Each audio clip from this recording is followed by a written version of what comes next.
Hello and welcome back. My name is Heather Hall. I'm a registered dietitian and a certified LEAP therapist, and I specialize in teaching you how to beat chronic disease and eat your way back to health.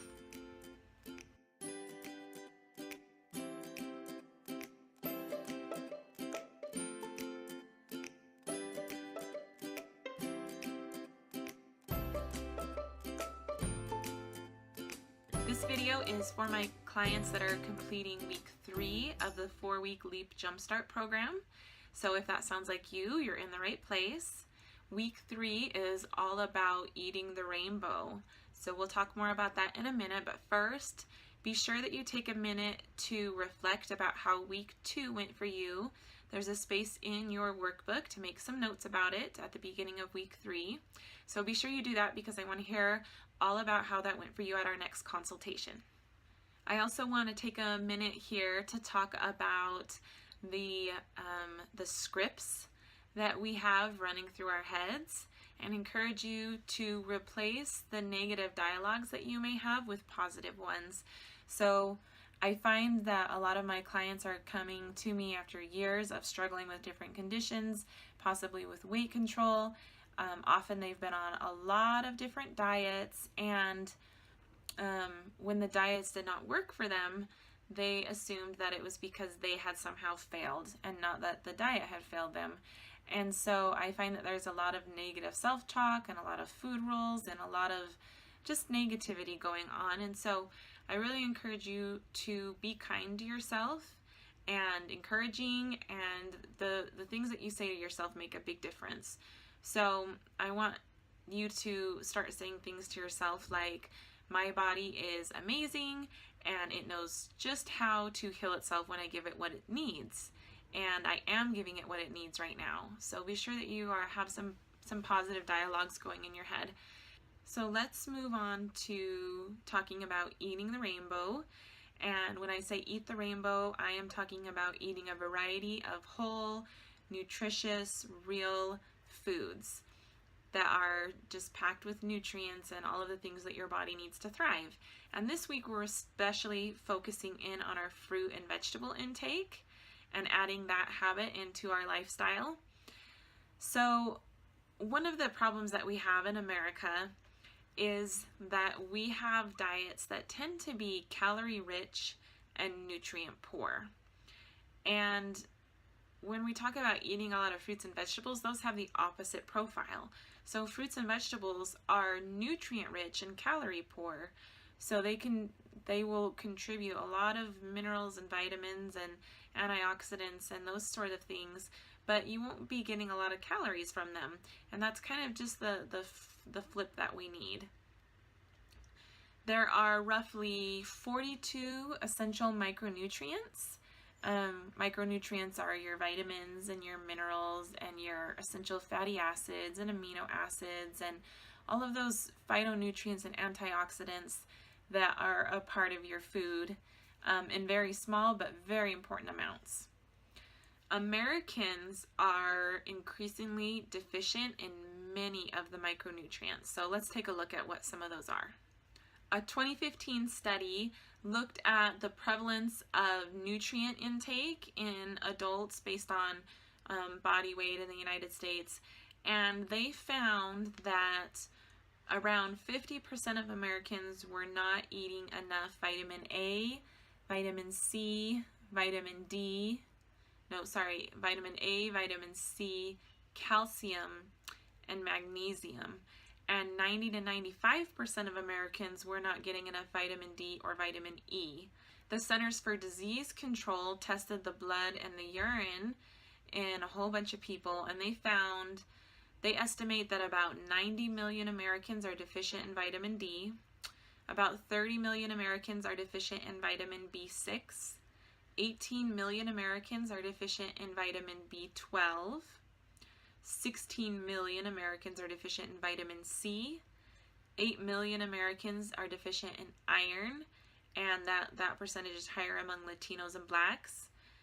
And many women that are between the ages of 25 and 39 have borderline low iodine levels, which is really important for producing thyroid hormone. And Some other deficiencies. So there's no RDA or recommended daily allowance set for choline, but it's estimated that around 93% of people are probably deficient in that.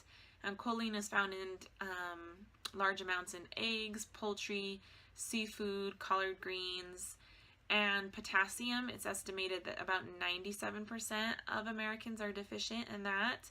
And your potassium is going to be found in dark leafy greens, potatoes, squash, a lot of different fruits. Fiber is another nutrient that there's no RDA set for, but it's estimated that about 95% of Americans are not getting enough fiber. The reason that fiber is so important is because it's kind of like a broom for our digestive system. Remember how we talked about how we can't break apart the sugar molecules in it, and so it stays intact. And so those long chains kind of work as like a broom for our digestive system, sweeping things out, keeping things moving along. And they reduce the amount of time that waste is in contact with our intestinal cells, so that helps to prevent some diseases. It prevents constipation, and also a really important role is that it feeds your microbiome, or the healthy bacteria and yeasts that live in your large intestine and that are really important part of being healthy. They're almost like a whole nother organ because they perform so many important functions. So some reasons why your microbiome is so important to your health is, first of all, those fibers that we can't digest, when they reach the bacteria and yeast in the large intestine, then those are able to then feed on that yeast, and so it keeps them alive and thriving, and they then turn that fiber into things that we can use. So one of those things is a short chain fatty acid called butyric acid, and that actually is the ideal fuel source for your intestinal cells. So it helps to keep those cells healthy. Those bacteria also create some nutrients for us, like vitamin K, that then we're then able to absorb and use. They play a really important role in modulating our immune system and kind of teaching it what's friend and what's foe, and not to overreact to every single threat. They compete with the bad bacteria that would make us sick and help to keep those in check. They help prevent leaky gut from happening, and there's an additional resource this week that you'll read more on leaky gut and what that is and what implications it has in chronic disease. Once you have leaky gut, that is just a ticket to major inflammation and disease, and then food sensitivity and autoimmunity, and on and on. Fiber is going to be found in real whole plant foods. So animals don't make and store fiber. There's also no RDA set for phytonutrients, but it's estimated that most people are not getting enough phytonutrients. And those are plant-based compounds that play a really important role in our body. And they act as antioxidants. They have a lot of disease-fighting properties. So you're going to find those in real whole plant foods as well.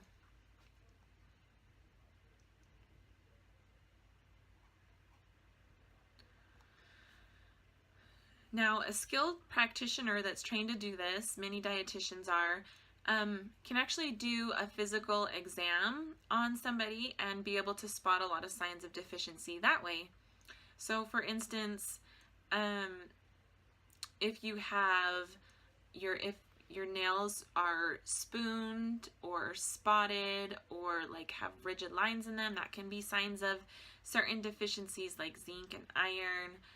If you bruise easily, that could be a vitamin K deficiency. If you have weak muscles, that could be possibly vitamin D. Muscle cramping could be potassium or magnesium or B2 or B6. If you have a loss of smell or taste, that could be a zinc deficiency as well. Bumps on the backs of the arms could signify a vitamin A deficiency. Hair loss could be several things: B2, B5, biotin, vitamin D, zinc. So there's a lot of physical signs that you could have that you're deficient in micronutrients. And there's also, you can also do micronutrient testing, which I recommend for some people. I think it can be really helpful for a lot of people, really, because as you'll see throughout this video, most people are deficient, and so probably just about anybody could benefit from micronutrient testing and from correcting those levels. The thing with having a deficiency is that once that deficiency is there, it's hard to correct with food alone, because the amounts you're going to get from foods are not going to be high enough often to correct the deficiency. And so it's necessary to use supplements to correct a lot of deficiencies once they've developed. So if you suspect that you might have micronutrient deficiencies, and we can talk about it at your consult, we can order micronutrient testing as well, and I can help you come up with a supplementation plan to correct any deficiencies you may have developed. I've done a micronutrient panel on myself.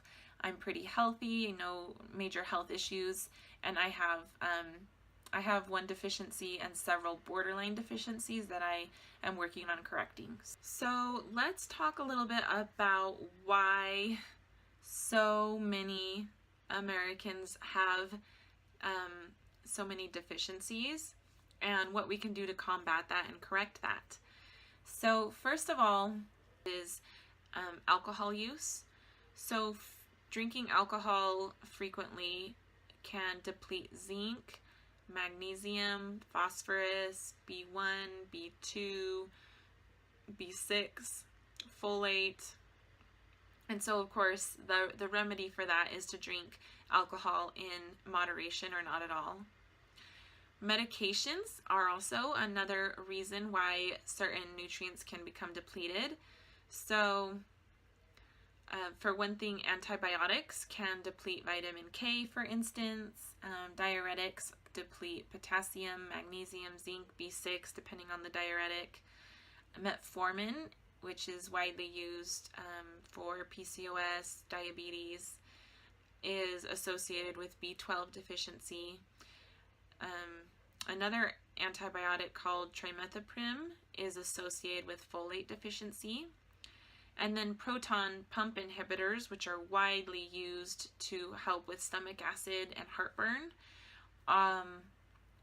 they block intrinsic factor, which then causes B12 to not be able to be absorbed, so it can create deficiencies there. It prevents calcium from being absorbed as well, because calcium is best absorbed in the presence of a really acidic environment, and like your stomach is supposed to be, but proton pump inhibitors make your stomach acid less acidic. It also can cause magnesium, folic acid, zinc, and iron deficiencies. So I guess I would never suggest that you just drop medications, because I'm not anti-medication at all. I think that we're so blessed to have so many of the medicines that we have today.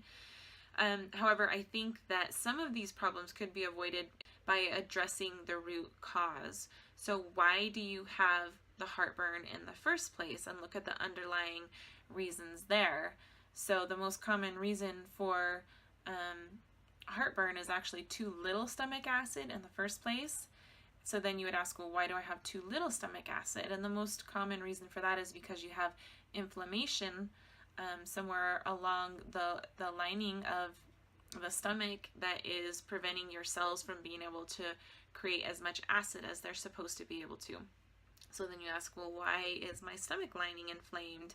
And so, you know, the most common reason is because of an H. pylori infection. So then if that were the case, that would need to be addressed. And so, you know, by looking at root causes rather than just medicating away the symptom, sometimes you can avoid medications and also have a better solution.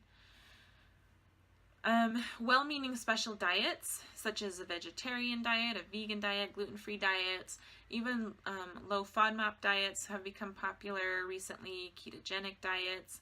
Sometimes those can be the cause of deficiencies. With a low FODMAP or ketogenic diet, it's going to be difficult to get in enough fiber, so that could mean that you're your healthy bacteria balance in your intestines is going to be at risk, and they can pose some other risks for nutrient deficiencies as well. Nutrient depleted soils is another reason why some of our deficiencies today might be so prevalent. So just, the way that we grow things today, and we're so blessed with an abundant food supply, but the way that we use the soil today just tends to deplete certain nutrients from it. And so it's been shown in studies that produce that is grown in our soil today just isn't as nutrient dense as it used to be. So some ways that could be combated is if you have the ability, you could grow some of your own foods and making sure that you're using organic and rich nutrient dense soils. You can make sure that you're just eating plenty of fruits and vegetables.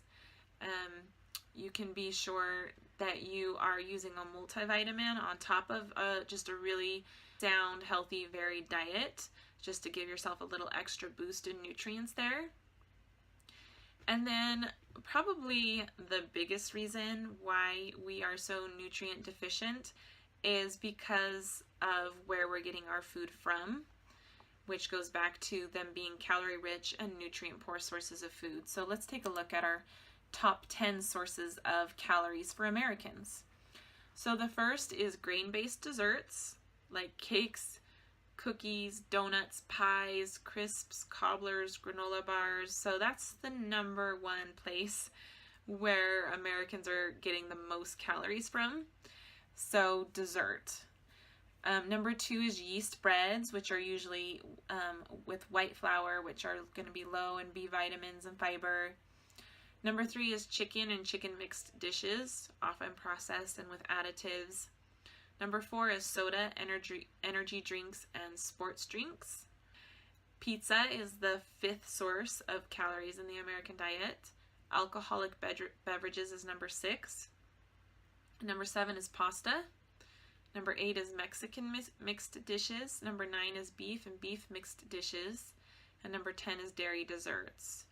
So that's the top 10 sources of calories for Americans. And you can see that almost none of those foods on that list were nutrient-rich foods except for beef and chicken. But we are going to change the deficiency trend for you and your family starting now.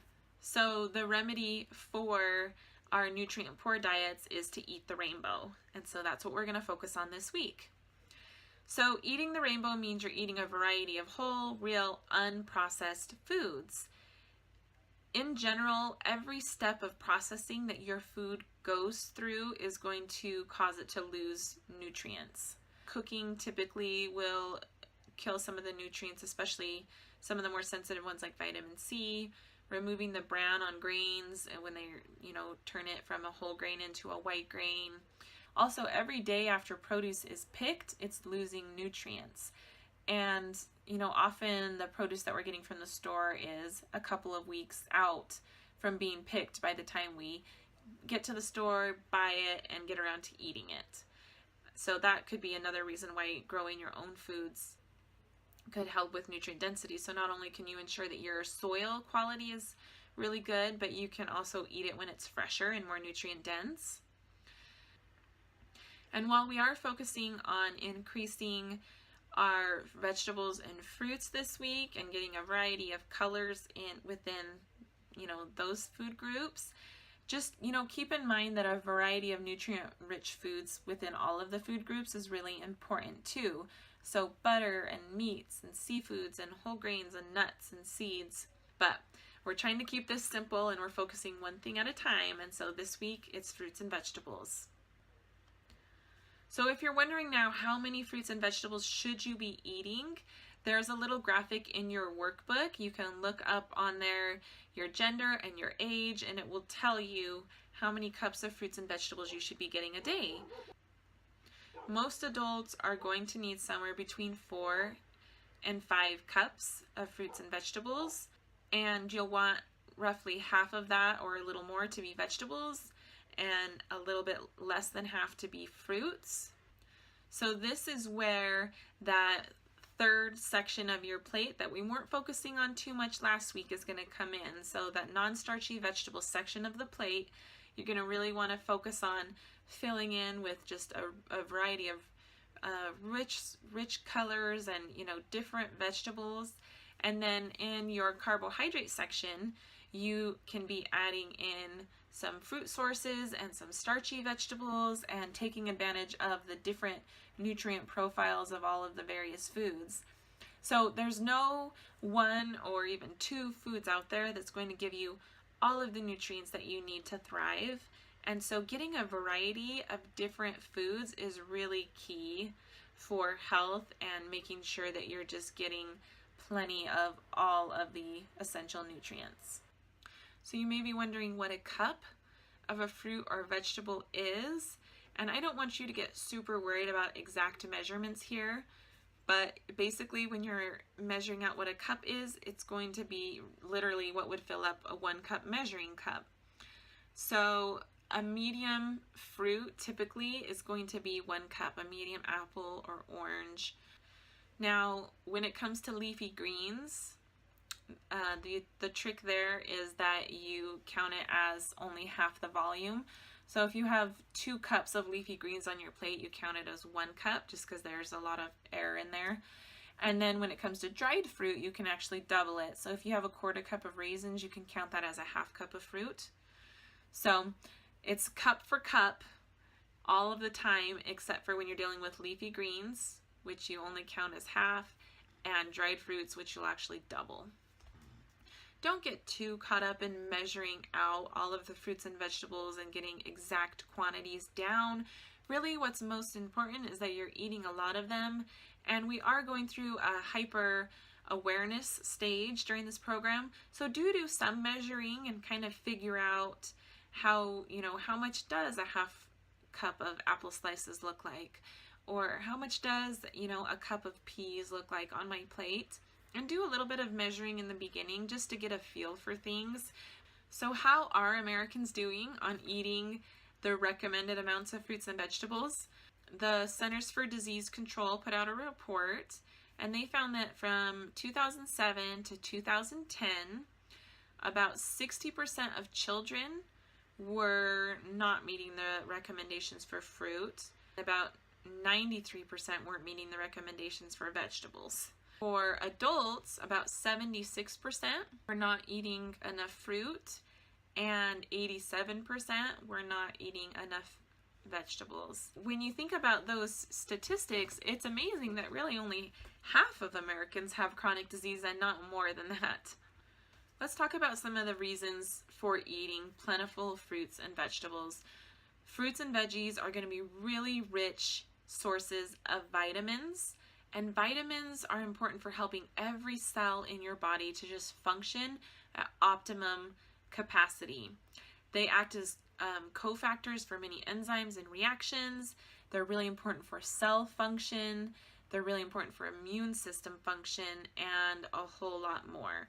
So give your body plenty of vitamins so that it's not playing nutrient triage. Fruits and veggies are going to be really rich sources of vitamins. And vitamins are important for helping every cell in your body to just function at optimum capacity. They act as cofactors for many enzymes and reactions. They're really important for cell function. They're really important for immune system function and a whole lot more. So give your body plenty of vitamins so that it's not playing nutrient triage.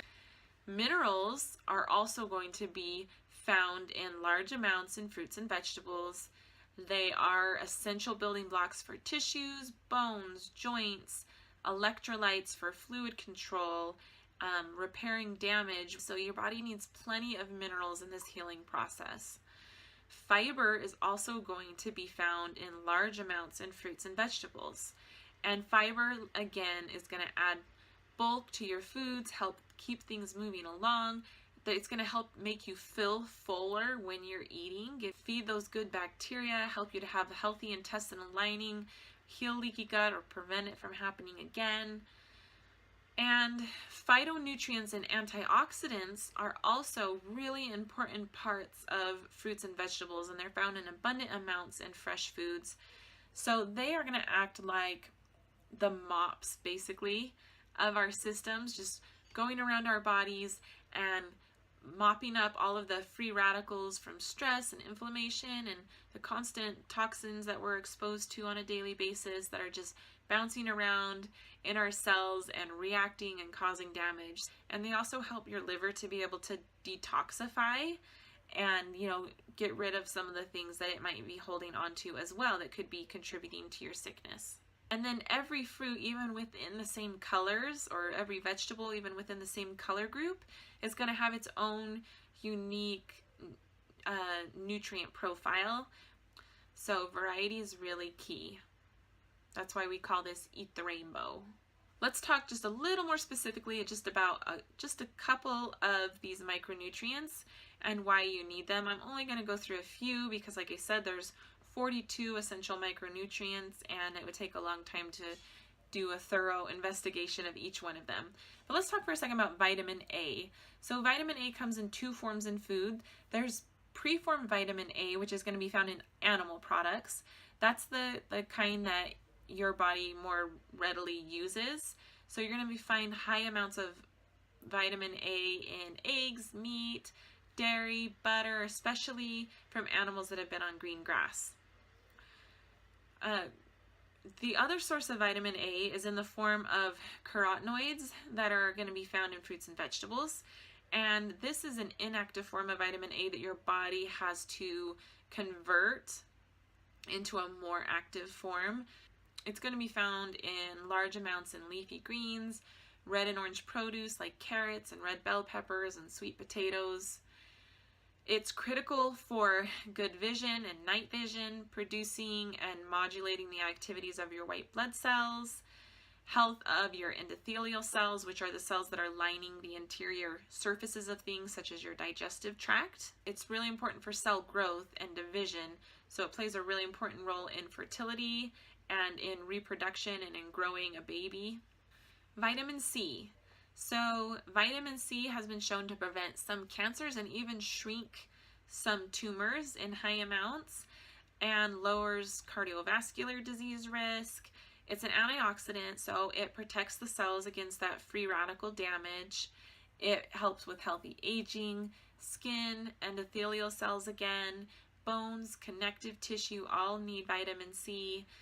It's needed to make collagen, which is a protein that's used in tissue repair. So if you have joint pain or muscle pain or leaky gut, you need adequate vitamin C in your diet in order for that healing to take place. Vitamin C also improves the absorption of iron from plant sources. You're going to find it in the most abundant amounts in fresh fruits and vegetables. It's unstable with heat, so if you cook your fruits and vegetables, they're going to be lower in vitamin C, though they will still be higher in a lot of other nutrients. Vitamin D is a vitamin that is found to be deficient in almost everybody's diets. Remember, it was above 90% was the estimate.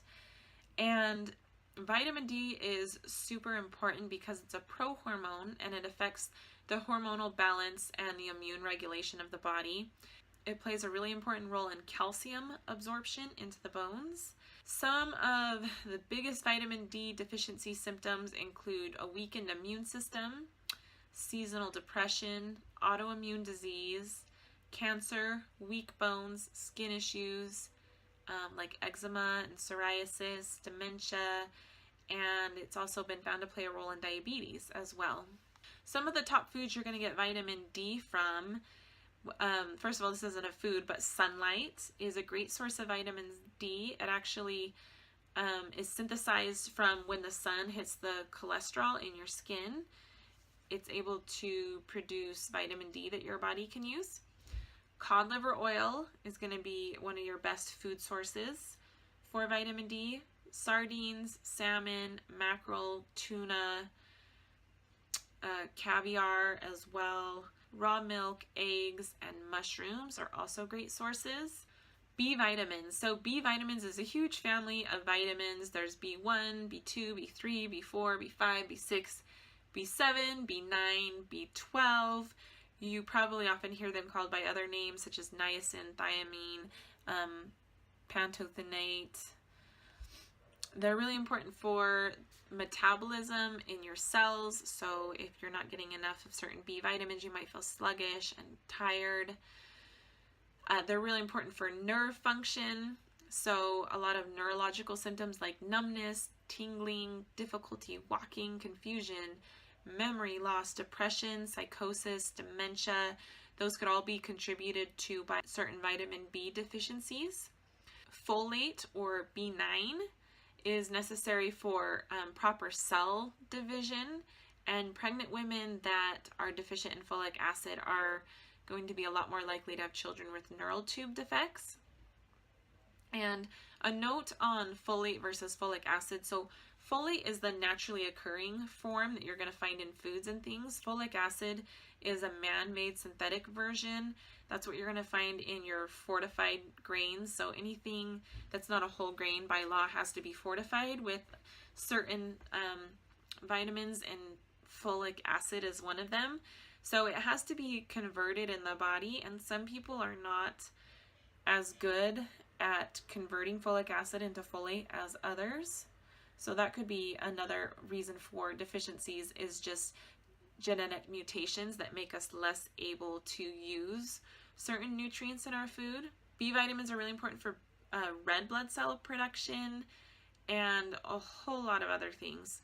So some of your best sources for B vitamins are going to be your dark leafy greens, again, like they are of so many different nutrients. Asparagus, avocados, Brussels sprouts. So those are some great ways to get B vitamins in. So color, variety, and color. Little things matter here. So for instance, let's say that you decide to make some muffins, and you could just make, your typical flour, sugar, egg muffin, and that would contribute some calories, some thiamine, some folic acid. Or you could decide to make some banana carrot muffins, and now your muffin is also a source of vitamin A, vitamin C, vitamin E, potassium, with very little added calories by adding in that carrot and banana. Another example is you could have a bowl of granola, and you could have just the granola and milk, but you could really up the nutrient diversity of that little bowl of granola by just adding a 1/4 cup of blueberries and an 1/8 cup of almonds. And now you have vitamin A, vitamin C, vitamin E, vitamin K, with only a few extra calories added to that bowl of granola. So nutrient diversity is really important. So just get creative, and the little things that you add in to your foods like that can really make a difference in whether or not you become deficient. And I'd like to make a note here about multivitamin mineral supplements as well. There's no multivitamin that's going to give you all of the benefits that real food can, but a multivitamin I think can be helpful for a lot of people to add on to a really helpful whole real foods diet that's already rich in nutrients and variety. But because of the different reasons we talked about, where we're just not getting in as much nutrients as we used to, a multivitamin supplement can be really helpful in those situations. I do not recommend that you ever go and buy a multivitamin supplement from your local Walmart or Walgreens or CVS. They're just not going to be worth what you spend on them. So always make sure that you get a prescription grade supplement. And as my client, you have lifetime access to prescription grade supplements now. So it's in the beginning of your workbook. I give you the code and the website where you can go and get really good supplements. We'll discuss at our consult a supplement plan for you, so be sure to ask any questions that you have about that.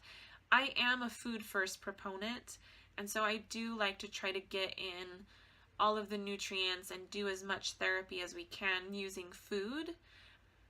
And supplements really can be necessary to correct nutrient deficiencies once they've occurred. Again, you want to make sure that you're getting a good quality supplement. The ones that you're going to get from your local stores are often going to have poor forms of the different vitamins and minerals in there. They're going to be poorly absorbed. A lot of times they might not even contain what they say they contain. There's a lot of unscrupulous people in the supplement industry, and so I recommend getting them from a good source. Now, we used to think of nutrient deficiencies as being something like where once you become severely deficient in the nutrient, that's where it affects your health. So if you don't get enough vitamin C and you're really deficient in it, then you're going to get scurvy. But what we're finding is that you can be a little bit deficient in a lot of vitamins and minerals over the course of a longer period, and it still is going to cause disease. For example, if you don't get enough vitamin C, it's going to start causing symptoms of fatigue, depression, connective tissue disorders like gingivitis or rashes, or wound healing. It will not happen as well. So that's week 3 for you. Be sure to focus in on that plate method that we talked about last week. Fill in that third section of your plate with plenty of non-starchy vegetables. Use that carbohydrate section of your plate to be rich in fruits and starchy vegetables. If you do that, you will end up meeting your requirements of fruits and vegetables.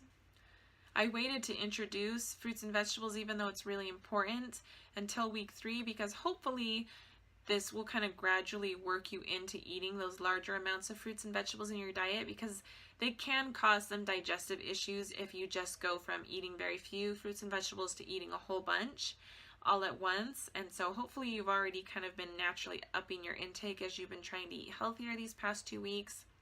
Drinking plenty of water will help. If you find that you are having digestive problems with increasing your fruit and vegetable intake, try cooking half of your fruits and vegetables, and that will make them a little bit easier to digest. That's all I have for you for week 3. So be sure to check out the additional resources in your workbook, continue learning from those, and I will look forward to an update from you at our next consultation.